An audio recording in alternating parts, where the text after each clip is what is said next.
A guard came to the prison shoe shop, where Jimmy Valentine was assiduously stitching uppers, and escorted him to the front office.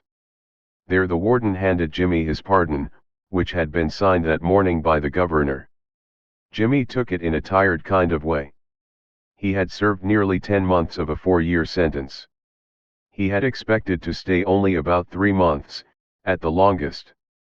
When a man with as many friends on the outside as Jimmy Valentine had is received in the stir, it is hardly worthwhile to cut his hair. "Now, Valentine," said the warden, "you'll go out in the morning. Brace up, and make a man of yourself. You're not a bad fellow at heart. Stop cracking safes, and live straight." "Me?"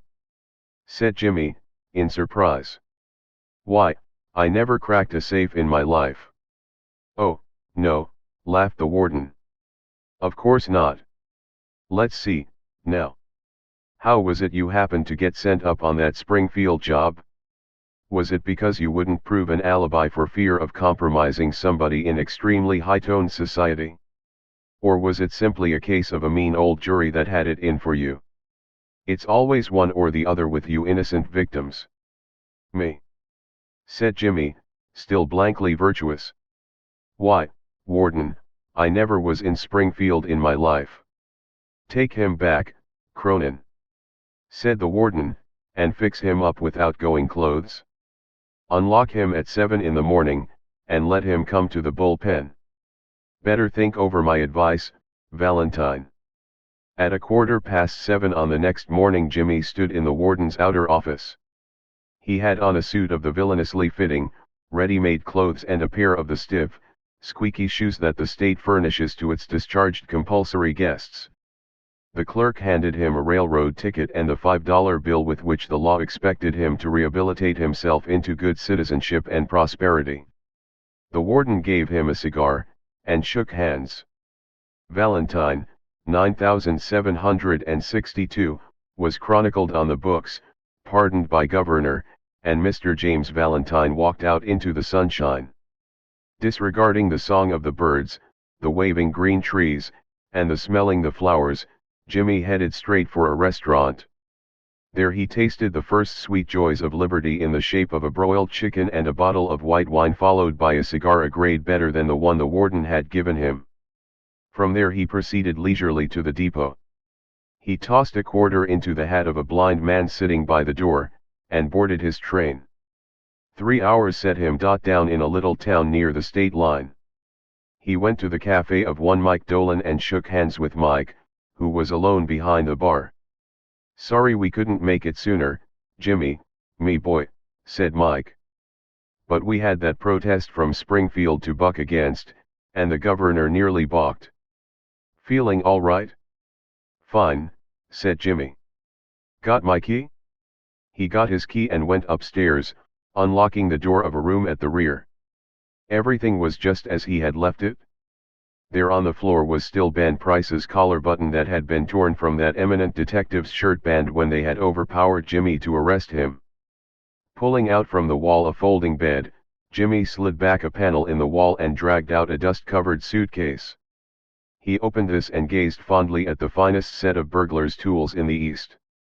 It was a complete set, made of specially tempered steel, the latest designs in drills, punches, braces and bits, jimmies, clamps, and augers, with 2 or 3 novelties, invented by Jimmy himself, in which he took pride.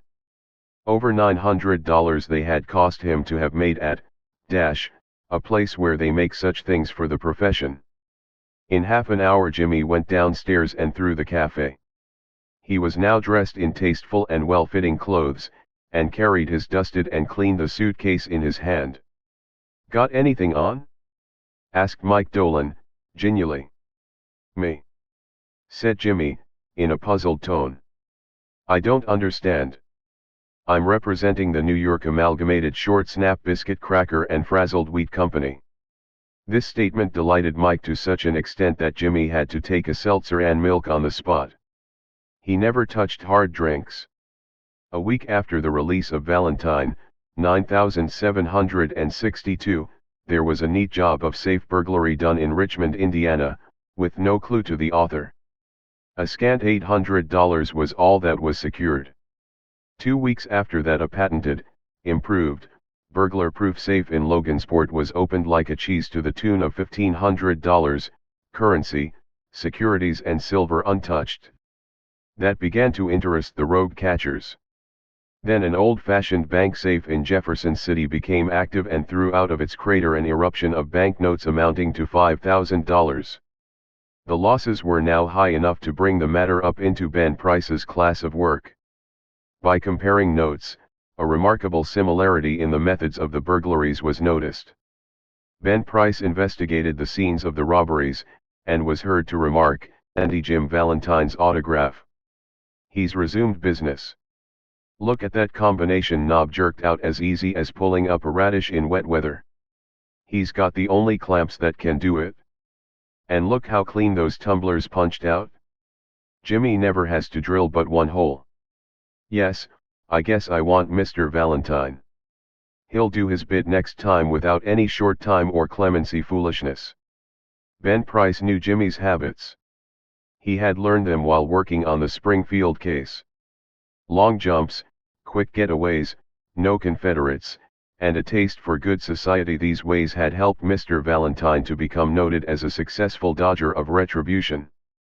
It was given out that Ben Price had taken up the trail of the elusive cracksman, and other people with burglar-proof safes felt more at ease.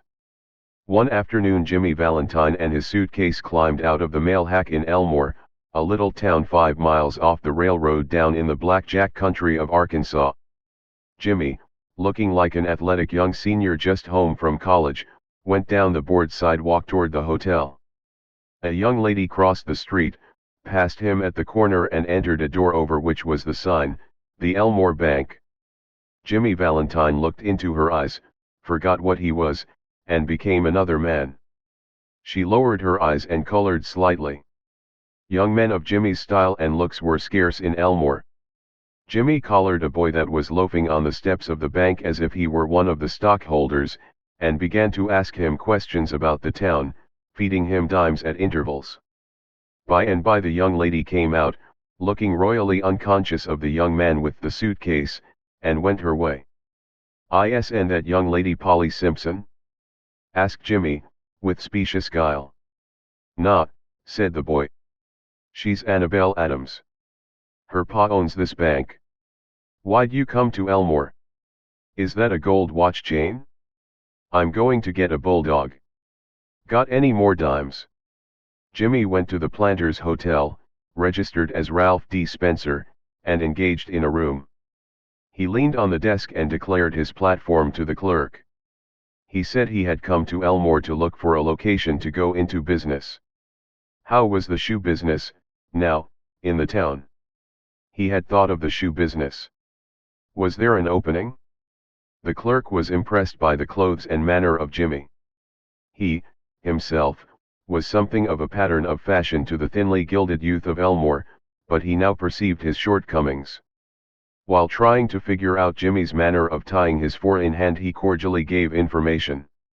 Yes, there ought to be a good opening in the shoe line. There wasn't an exclusive shoe store in the place. The dry goods and general stores handled them. Business in all lines was fairly good. Hoped Mr. Spencer would decide to locate in Elmore. He would find it a pleasant town to live in, and the people are very sociable. Mr. Spencer thought he would stop over in the town a few days and look over the situation. No, the clerk needn't call the boy. He would carry up his suitcase, himself. It was rather heavy. Mr. Ralph Spencer, the phoenix that arose from Jimmy Valentine's ashes left by the flame of a sudden and alterative attack of love, remained in Elmore, and prospered. He opened a shoe store and secured a good run of trade. Socially he was also a success, and made many friends. And he accomplished the wish of his heart. He met Miss Annabelle Adams, and became more and more captivated by her charms. At the end of a year the situation of Mr. Ralph Spencer was this: he had won the respect of the community, his shoe store was flourishing, and he and Annabelle were engaged to be married in 2 weeks. Mr. Adams, the typical, plodding, country banker, approved of Spencer. Annabel's pride in him almost equaled her affection. He was as much at home in the family of Mr. Adams and that of Annabel's married sister as if he were already a member. One day Jimmy sat down in his room and wrote this letter, which he mailed to the safe address of one of his old friends in Street Lewis. Dear old pal, I want you to be at Sullivan's place, in Little Rock, next Wednesday night, at 9 o'clock. I want you to wind up some little matters for me. And, also, I want to make you a present of my kit of tools. I know you'll be glad to get them. You couldn't duplicate the lot for $1,000. Say, Billy, I've quit the old business a year ago.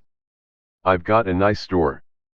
I'm making an honest living, and I'm going to marry the finest girl on earth 2 weeks from now. It's the only life, Billy, the straight one. I wouldn't touch a dollar of another man's money now for a million. After I get married I'm going to sell out and go west, where there won't be so much danger of having old scores brought up against me. I tell you, Billy, she's an angel. She believes in me, and I wouldn't do another crooked thing for the whole world. Be sure to be at Sully's, for I must see you. I'll bring along the tools with me. Your old friend, Jimmy. On the Monday night after Jimmy wrote this letter, Ben Price jogged unobtrusively into Elmore in a livery buggy.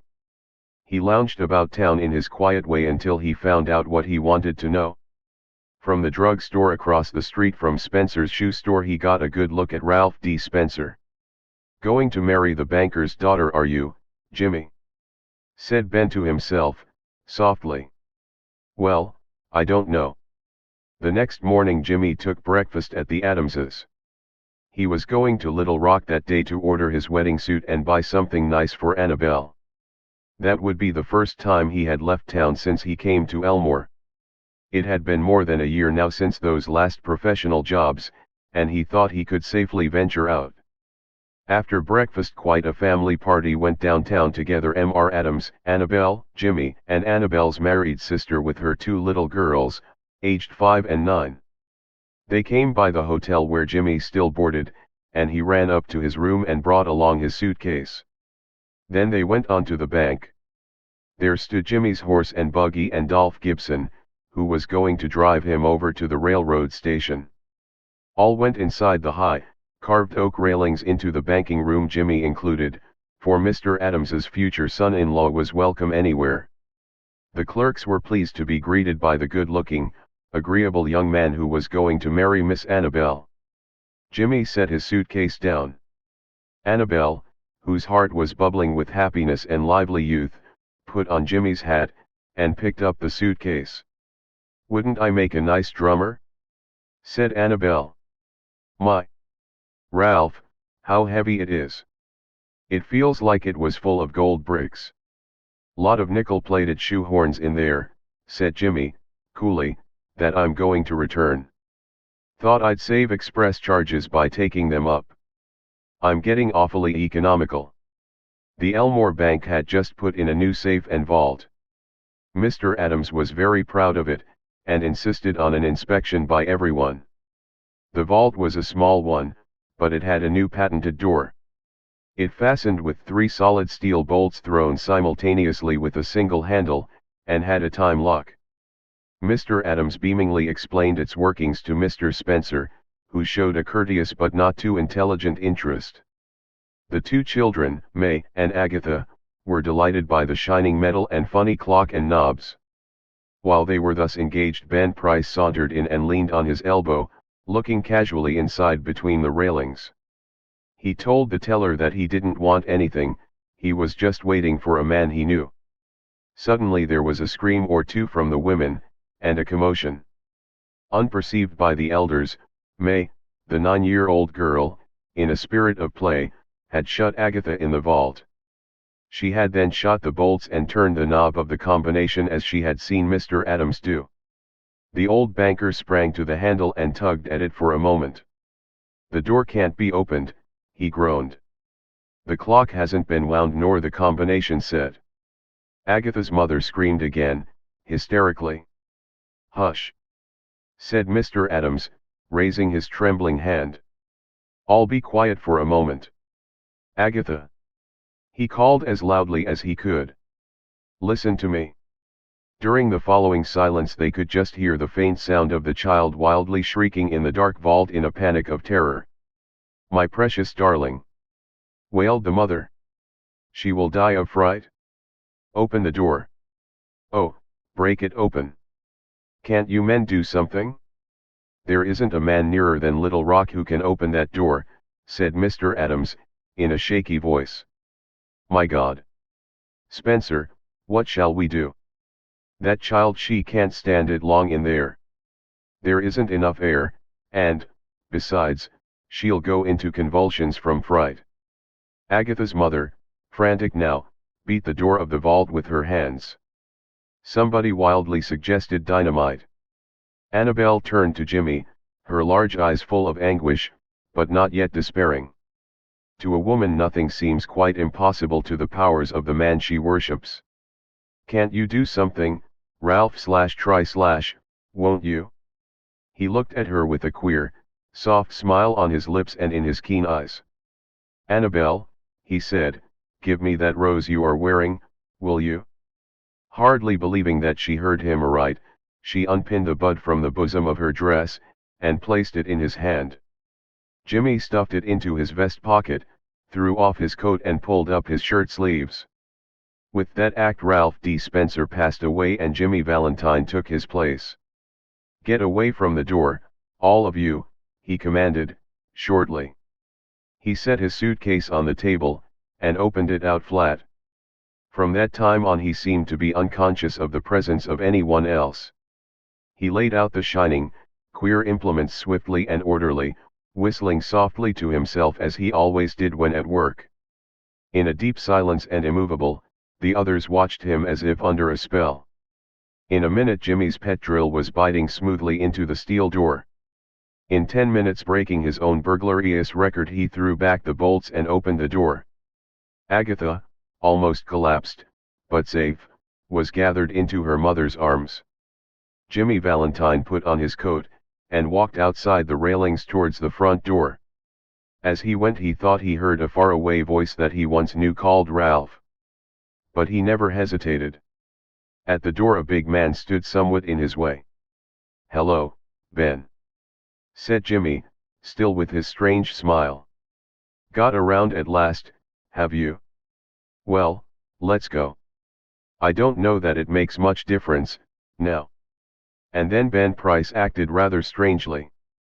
Guess you're mistaken, Mr. Spencer, he said. Don't believe I recognize you. Your buggy's waiting for you, ain't it?